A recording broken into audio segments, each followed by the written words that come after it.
बिस्मिल्लाहिर्रहमानिर्रहीम, अस्सलाम वालेकुम। कैसे हैं आप? वालेकुम खैरियत से हैं? ठीक ठाक हैं? तो आज फिर वही मेरे ख्याल है शौकत कैफी की किस्त नंबर 2। किस्त नंबर 2 हाँ। इंशाल्लाह ये आखिरी होगी तो शुरू करूं। हाँ बिल्कुल।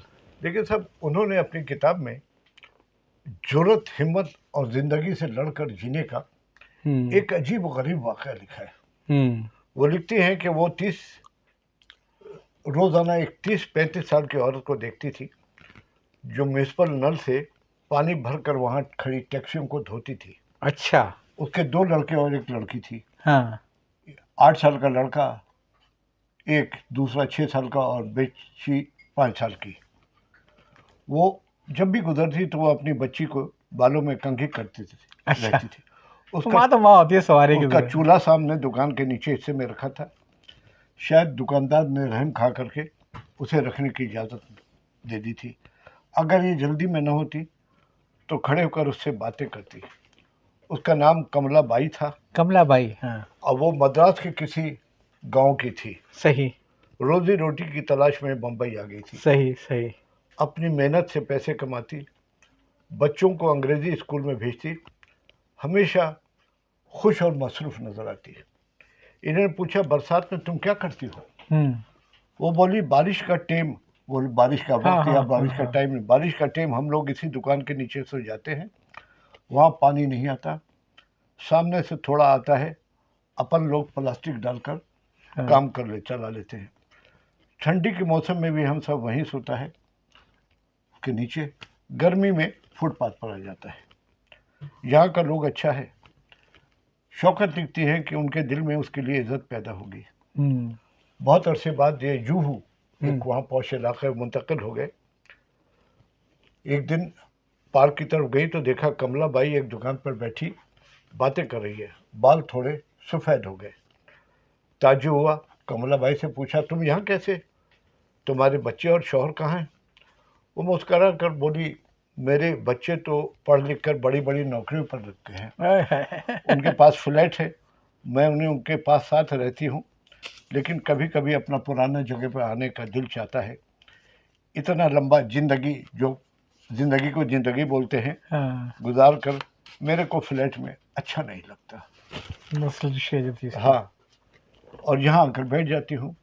1976 में लखनऊ में शिया सुन्नी फसाद हुआ जी, इंडिया में, बिल्कुल याद है भैया। हाँ। और ये अस्पताल में थी, मेडिकल कॉलेज के हॉस्पिटल में।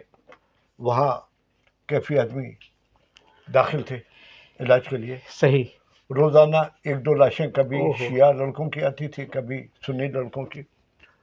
उस पर अस्पताल में बैठे बैठे काफ़ी आदमी ने बड़ी दिल दो बड़ी नज़म लिखी थी उन्होंने। अज़ा में बहते थे आंसू यहाँ, अज़ा में बहते थे आंसू यहाँ, लहू तो नहीं। अज़ा में बहते थे आंसू यहाँ, लहू तो नहीं। ये कोई और जगह है, लखनऊ तो नहीं। ओए होए, यहाँ तो चलती हैं छुरियां जबान से पहले।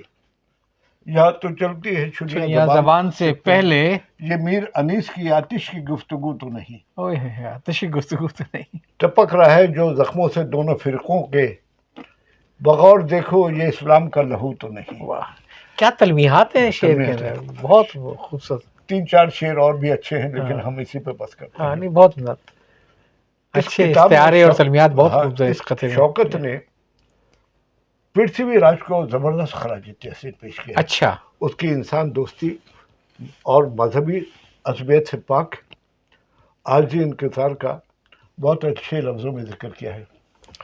ये पिछली राज जो है 4 नस्लों से इनकी फिल्म, इनकी ख़ानदान जो है फिल्म वगैरह से वाबस्ता है।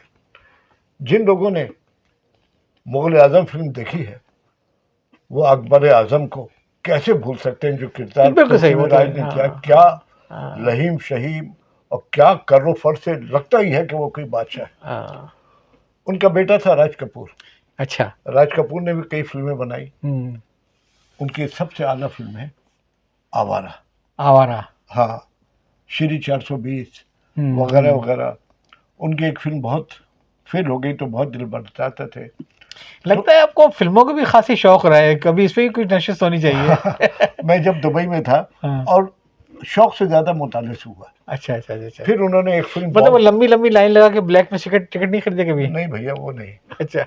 फिर उसके बाद उन्होंने एक फिल्म बनाई बॉबी, हाँ बहुत मामूली सी फिल्म थी, नौजवान टीनेजर की ख्वाहिश की हाँ केवल, लेकिन ये फिल्म बहुत कामयाब हुई। हाँ डिम्पल कपाडिया उससे इंटर हुई हाँ और इनका बेटा ऋषि कपूर। तो राज कपूर के दो भाई और थे, शिमी कपूर और शशि कपूर, हाँ ये दोनों भी हीरो थे। राज कपूर के दो बेटे, एक ऋषि कपूर और एक रणधीर कपूर। हाँ। रणधीर कपूर एक दो फिल्मों में आए लेकिन नहीं चले, तो फिर डायरेक्शन संभाली। ऋषि कपूर बहुत कामयाब रहे और चॉकलेट हीरो थे बहुत। और ऋषि कपूर का बेटा रणबीर कपूर आजकल फिल्मों में आ रहा है। यानी चार नस्लें होंगी ना, जी हाँ जी हाँ जी हाँ। चार नस्लों से। तो बात हो रही थी पृथ्वीराज की। जी हाँ। पृथ्वीराज की, इनको किसी ने बोला कि पृथ्वी थिएटर में जाओ, तुमको वहाँ काम मिलने की कोशिश करो, और ये काम की तलाश में थी। ये वहाँ गई, कुर्सी पर बैठी हुई थी कि पृथ्वीराज जो है वो देखा कि वो आ गए हैं, दाखिल हुए। उनकी शख्सियत ऐसी थी, ये फौरन खड़ी हो गई और सलाम किया। उसने आदाब किया। उसने बोला आप पर एक आना जुर्माना हो गया। अच्छा। मैंने बोला क्यों, मैंने क्या किया है? उसने कहा मेरे आने पर जो खड़ा होता है उसकी ये सजा है। अरे क्या बात यानी है। आजिज़ी और इंकिसारी हाँ, देखिए इसमें कोई शक नहीं है कि उसे ये पसंद नहीं था कि उसके आने पे खड़ा हो, सही। और उसने उसकी सजा मुकर्रर कर दी थी। वो कहते हैं कि राज कपूर जब छोटे थे तो उनके 4 साल के थे तो उनकी वालिदा का इंतकाल हो गया। अच्छा। उनकी परवरिश उनके दादा ने की थी। हम्म। और वो कहते थे कि जब मैं स्कूल छुट्टी होती थी तो मैं अपने घर जाने के बजाय एक दोस्त के साथ उसके घर चला जाता था, और मैं दरवाजे से खड़ा देखता था कि उसकी माँ इंतज़ार कर रही है, उसके अपने बच्चे का इस्तकबाल करती है, प्यार से उसका बस्ता लेती है, लिपटा कर प्यार करती है, खाने को देती है। इन सब चीज़ों से ये महरूम रहे। फिर ये किस्सा लिखते हैं कि हम लोग थिएटर के लिए, ये पृथ्वीराज थिएटर के भी आदमी थे, हम लोग जहाँ कहीं जाते तो हमारे मैनेजर ऐसी जगह ढूंढते थे जहाँ कम से कम 100 आदमी ठहर सके। अच्छा। स्टेज बनाने वाले और ये करने वाले वगैरह। ये कहते हैं कि हम लोग अपना बिस्तर बंद लेके जाते थे और जा करके बिस्तर खोल के सो जाते थे।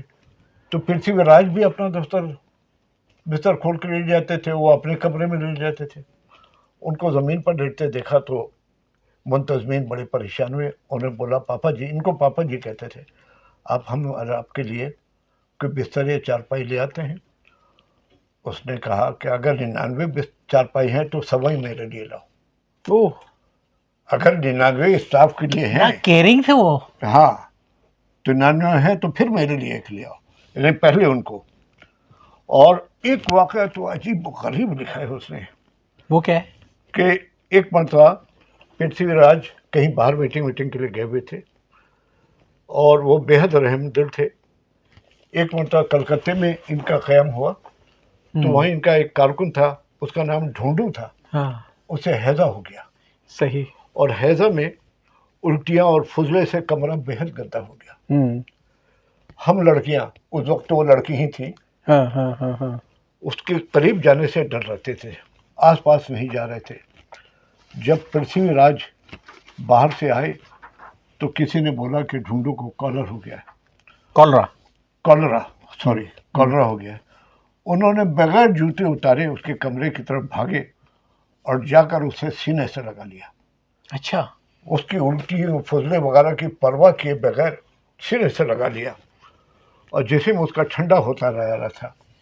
पापा जी ने डॉक्टर के आने तक उसे लिपटाए रखा ताकि उसके जिस्म को कुछ हरारत पहुंचे।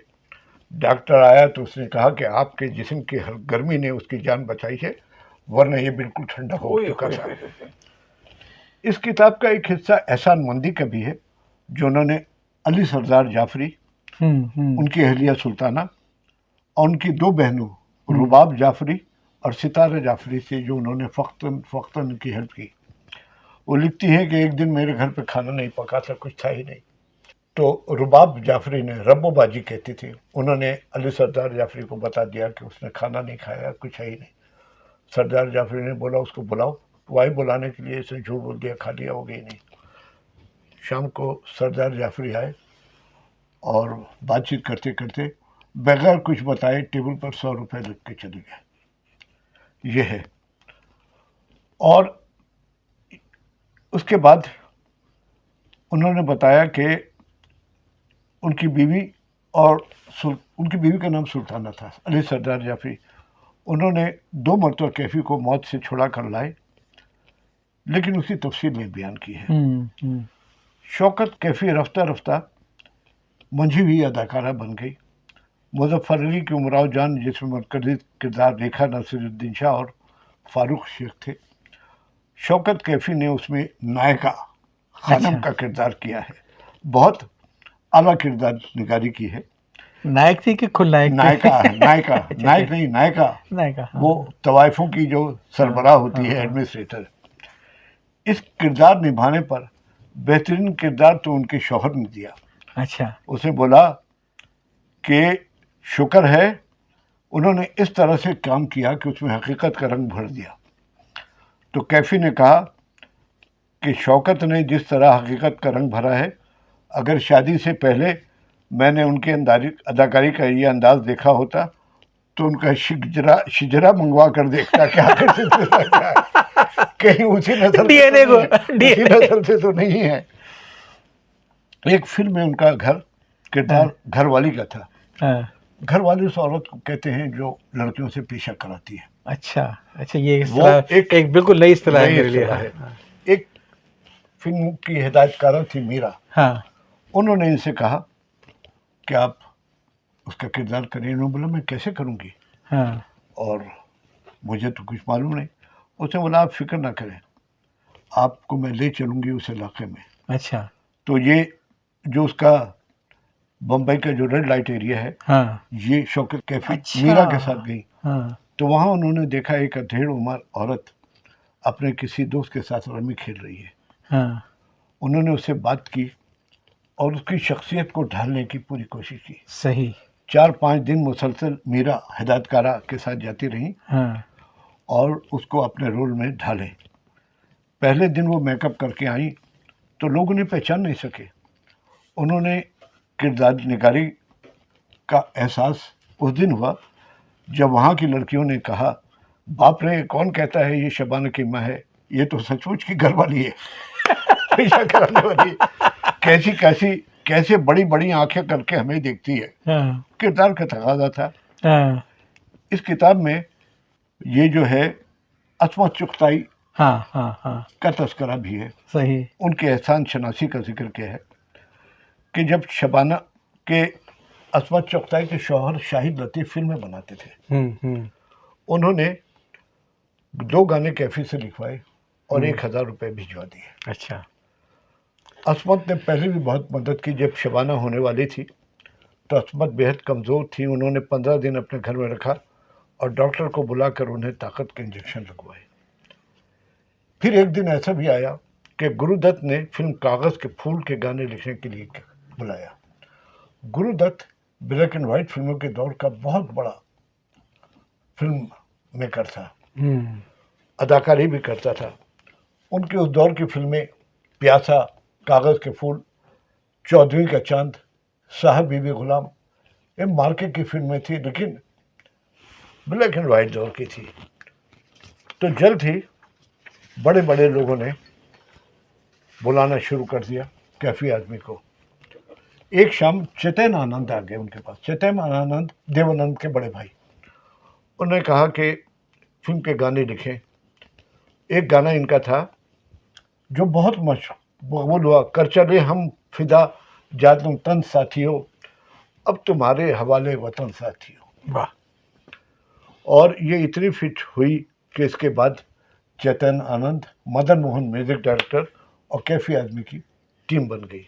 उसकी फिल्म इन्होंने बनाई गरम हवा, उसकी बहुत तारीफ हुई और कैफी को नेशनल अवार्ड और फिल्म फेयर के 3 अवार्ड मिले।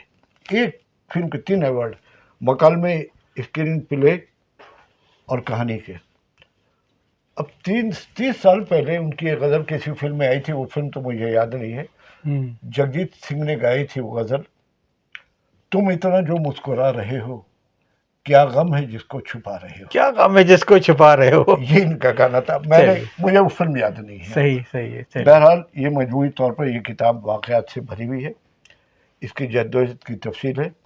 कम्यून इनका एक खोली होती थी जिसमें रहते थे कि पुरमशक्क़त ज़िंदगी का अहवाल बयान किया है। शायकीन ने अदब इसे ज़रूर पढ़ें और लुत्फ़ उठाएं। मैं इसे यकीनन तलाश करूंगा। आपने मकतबा दानियाल की गई थी ना किताब ये? मकतबा दानियाल की ये। मैं इसको यकीन तलाश करूंगा। बहुत ही उम्दा किताब है। बहुत ही आपने ऐसी उम्दा तो नक्शाकशी की है उसके अंदर, वाक़यात की है। अच्छा, एक बात इनकी है, पृथ्वीराज का ख़ानदान अदाकारी में था, लेकिन में इसमें इंसानियत के जरासीम बहुत थे। तो मेरा ख्याल है एक फिल्म के लिए हाँ जब वो गई तो पता चला मर्दों और औरतों का एक मेकअप रूम एक ही है। बड़ा तकलीफदेह था ये। उसके अंदर रणधीर कपूर, राज कपूर का बेटा, असिस्टेंट डायरेक्टर था। जब उसको पता चला एक है तो बड़ा बरहम हुआ और उसने फौरी एक कमरा औरतों के लिए अलग कर दिया। की बात है। तो ये उनकी इंसान दोस्ती की बात है, जी, जी, जी। पृथ्वीराज के खानदान की। बस यहीं पर इख्तिताम करते हैं। चलिए जनाब, यहाँ पे इख्तिताम हुआ और मेरा ख्याल है अब अदीबों के साथ साथ अब कोई अगली बार ज़रा सोचें किसी सियासतदान के लिए। सियासतदान के तो लिए इसके साथ ही हम लोग इजाज़त चाहते हैं। बहुत नवाजी। और आपका बहुत बहुत शुक्रिया, आपने बड़ा अच्छा हमें बताया इस किताब के बारे में। और देखिए, अगर मिले तो देखिएगा ज़रूर। मुमकिन आपकी लाइब्रेरी में पढ़ी हो, आपको याद ना हो, इस किताब को पढ़िएगा ज़रूर।